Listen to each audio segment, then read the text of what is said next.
అదే RTV app వార్తల్ని క్షణాల్లో చదివే అవకాశం ఉంటుంది. ఒక న్యూస్ పేపర్, ఒక టెలివిజన్ ఛానల్ మీ చేతుల్లో ఎప్పుడూ ఉంటాయి.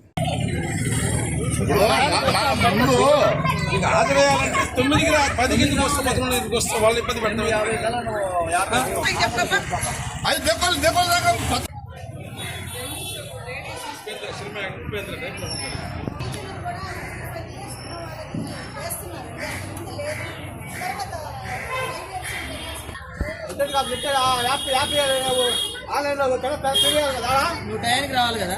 టయానికి రావాలంటే అడగొడు గమ్ముకుండు, సంబంధం లేదు, గమ్ముకుండు. ఎవరి సంబంధం ఉంది? ఉద్యోగస్తులు లాగున్నావా?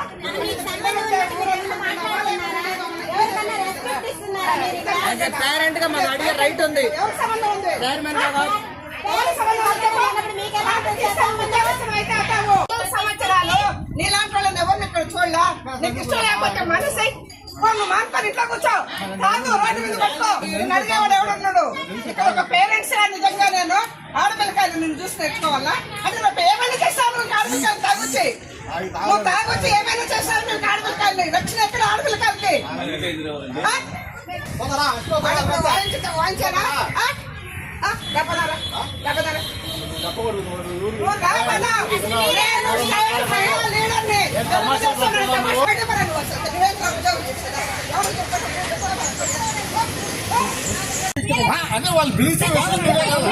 లోపలే బాగా మీరు బాగా వాళ్ళు చెప్పారు మొత్తం చెప్తారు.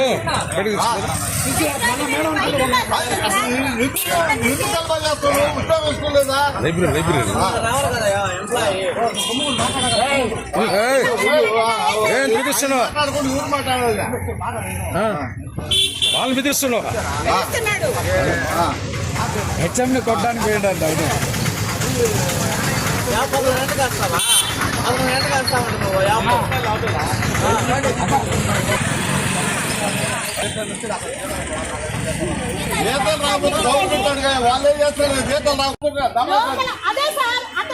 కొట్టడానికి పోయాడు. అది ఆడ ఈ రోజు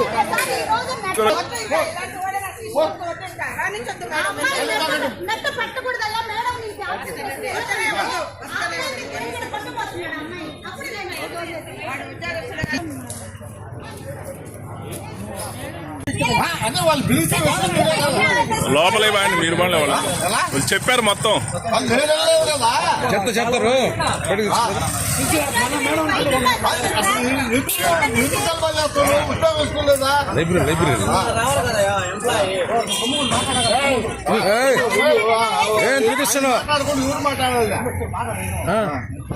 వాళ్ళు బెదిరిస్తున్నావు. హెచ్ఎంని కొట్టడానికి పోయిందంట.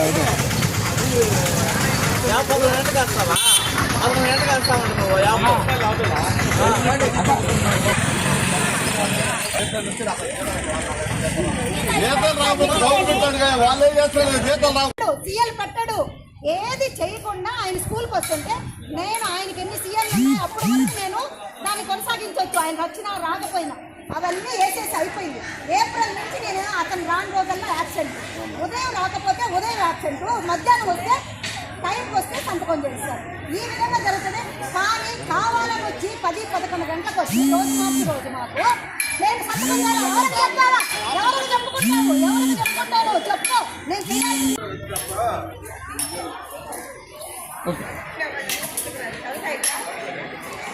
మేడం వెనక ఉన్నాడు. రాండి మేడం. बस सोने जब भाई क्या ये खेला काटते हैं क्या जी?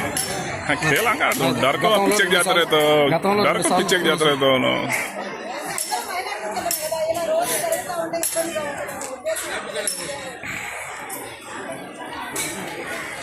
సార్ మీరు పక్కన నిలబడండి సార్. సార్ ఈరోజు మార్నింగ్ 10 o'clock అరౌండ్ ఆ టైంలో వచ్చారు సార్. తర్వాత నెట్ ఆయనకి ఫేషియల్ అటెండెన్స్ మేము వేయాలి. ఎర్లీ మార్నింగ్ 9 కల్లా మేము అటెండెన్స్ వేయాలి. పాఠశాలలో పనిచేస్తున్న లైబ్రరీ అసిస్టెంట్ పసుపులేటి శ్రీనివాసులు, ఇతని ప్రవర్తన, అతని బిహేవియరు చాలా ఇబ్బందికరంగా మా స్కూల్లో పాఠశాలలో ఉంటుంది. దీని గురించి మేము అధికారులకు కూడా తెలుపున్నాము. ప్రతిరోజు పాఠశాలకి సక్రమంగా టైంకి రాడు. తను 10:30-11 గంటలకు కూడా వచ్చి 10:30-11 గంటలకు వచ్చి మా దగ్గర సంతకం చేయాలంటాడు. టైంకి వస్తేనే చెయ్యాలి, లేకపోతే లేదని చెప్పి ఆబ్సెంట్ వేస్తున్నాం. అతనికి ఉన్న సెలవులు అన్నీ కూడా జనవరి నుంచి మార్చి లోపల మెడికల్ లీవ్లు, ఈఎల్స్ అన్నీ అయిపోయినాయి. అయిపోయినప్పటి నుంచి కూడా నేను యాబ్సెంట్, వచ్చిన రోజు రాని రోజు యాబ్సెంట్, వచ్చిన రోజు సంతకం పెట్టిస్తున్నాను. అది కూడా టైంకి వస్తేనే పెట్టిస్తాను, లేదంటే అతనికి నేను ఒకసారిగా ప్రతిరోజు చెప్తూనే ఉన్నాను. కానీ డైలీ అతను కావాలనే వస్తున్నాడు. వచ్చినా కూడా అతను ఒక రకంగా మత్తుగా వస్తాడు. అది తాగి వస్తున్నాడా లేకపోతే మాదక ద్రవ్యాలు ఏమన్నా తీసుకొని వస్తున్నాడా మాకు అర్థం కావడం లేదు. ఈ విషయాలన్నీ కూడా వచ్చి నాన్ టీచింగ్ స్టాఫ్ తోటి కొంచెం ఇబ్బందికరంగా, పేరెంట్స్ అడ్మిషన్స్ జరుగుతుంటే పేరెంట్స్ వచ్చుంటే ఎట్టంటే అక్కడ నిద్రపోవడము, పెద్దగా పాటలు పెట్టుకోవడము, సెల్ ఫోన్లో ఇబ్బందికరమైన పరిస్థితులు ఉన్నప్పుడు మేము అతన్ని పోయి బయట ఎక్కడైనా వరండాల్లో కూర్చొని చెప్తాము. కానీ అతను మా మాట వినడు. అతని ఇష్టం వచ్చినట్టు ప్రవర్తిస్తుంటాడు. అటువంటప్పుడు అక్కడ ఉన్న ఉద్యోగులు కూడా వాళ్ళు నాన్ టీచింగ్ స్టాఫ్ ఇబ్బందికరంగా ఉంది అని చెప్పేసి 2-3 సార్లు పోలీస్ రిపోర్ట్ కూడా ఇచ్చినారు, తీసుకెళ్లారు. అతను కొంచెం ఇబ్బందికరంగానే ఉన్నాడని పోలీసు వాళ్ళు కూడా చెప్పారు.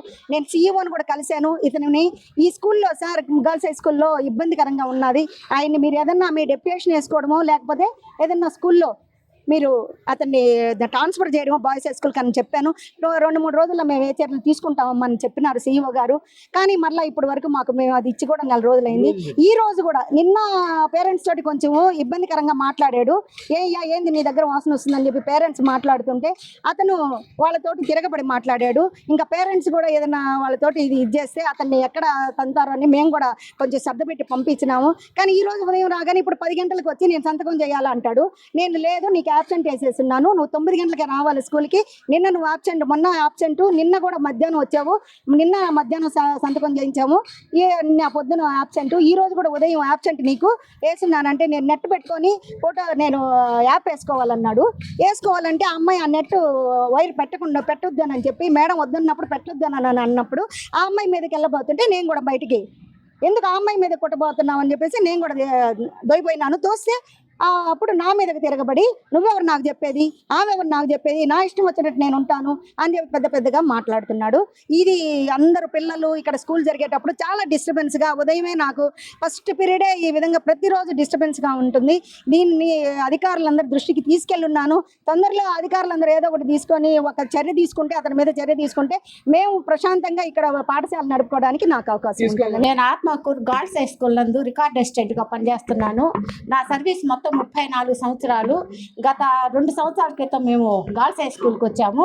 మాతో పాటే పసుపులేటి శ్రీనివాసులు లైబ్రరీ అసిస్టెంట్ మాతోటే జాయిన్ అయ్యాడు.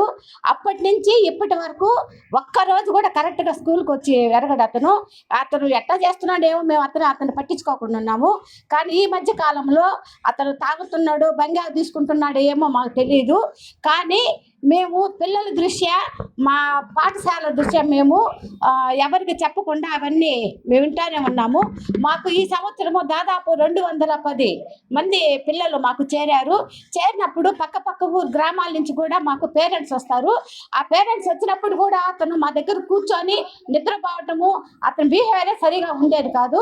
మేము చాలాసార్లు చెప్పాము అతనికి, సార్ ఇప్పుడు అడ్మిషన్లు జరుగుతున్నాయి, మన పాఠశాల గురించి వేరే విధంగా చెప్తారు, అందుకని ఈ అడ్మిషన్ జరిగేంత వరకు ఇక్కడ కూర్చోకుండా పక్కన ఎక్కడైనా పోయి కూర్చోండి సార్ అంటే మీరెవరు అడిగారు దానికని చెప్పి నన్ను బూతులు తిట్టి నన్ను కొట్టబోయే సమయంలో నేను కూడా అతన్ని నెట్టేసేసి ఒక దెబ్బ కూడా నేను కొట్టి పోలీస్ స్టేషన్ పోయి హెచ్ఎం మేడం గారు నేను పోయి కంప్లైంట్ చేసి వచ్చినా కూడా అలా తీసుకుపోయి సాయంకాలానికి ఆయన వదిలేశారు.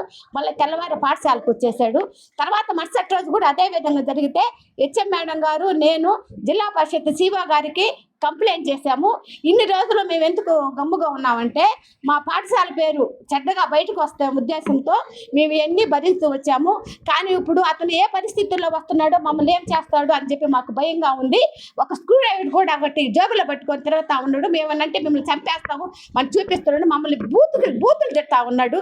ఇవి భరించలేక ఇన్ని రోజులకు మేము బయటపడి ఇలా చెప్పుకోవాల్సిన కథ మాకు ఏర్పడింది. కాబట్టి దీని గురించి మంచి యాక్షన్ తీసుకోవాలని చెప్పి ఒక ఉద్యోగినిగా ఒక లేడీగా అంటే మానసికంగా నేను ఎంత ఇబ్బంది పడుతున్నానో నాకు తెలుసు కాబట్టి అసలు అతని సైడ్ చూస్తేనే నాకు ఎంత ఇరిటేషన్ వస్తుంది. అతను తిట్టే మాట్లాడనమాట, నన్ను అలా తిట్టాడు అనమాట. కనీసం మా ఇంట్లో మా కుటుంబ సభ్యులు కూడా ఏ రోజు మమ్మల్ని అలా తిట్టారు కూడా. అసలు ఇతను ఎవరండి, అసలు అతను ఉద్యోగి, వచ్చి ఉద్యోగ పనులు అతను చేసుకోవాలా, కానీ మాకు అలా చేసుకోకుండా మమ్మల్ని చాలా ఇబ్బంది పెడుతున్నాడు. మా స్కూల్లో అతనన్నా ఉండాలా, లేదంటే మేమంతా వెళ్ళిపోతాం సార్, మమ్మల్ని వేరే దగ్గర ట్రాన్స్ఫర్ చేయండి. అతను ఉండే దగ్గర మేము పని చేయలేం సార్. మాకు మా స్కూల్కి చెడ్డ పేరు వస్తుంది. అతను తాగుతున్నాడు అంటే మాకు తెలియదు సార్. తాగుతున్నాడు, నిన్న ఒక పేరెంట్ వచ్చి చెప్పాడు అతను తాగున్నాడు, మీకు తెలియడం లేదా అని. మాకు తెలియదు సార్. మాకు ఆయన పేరెంట్ వచ్చి పెద్ద గొడవ చేశాడు. అప్పుడు దాకా ఇతను తాగుతున్నాడు. అయితే తూలుతా వస్తాడు సార్, తూలుతా వస్తాడు, నిద్రపోతాడు. స్కూల్కి రాగానే నిద్రపోతాడు సార్. మధ్యాహ్నం ఎట్టు వెళ్తాడో తెలియదు, మళ్ళీ 3:30కి వస్తాడు.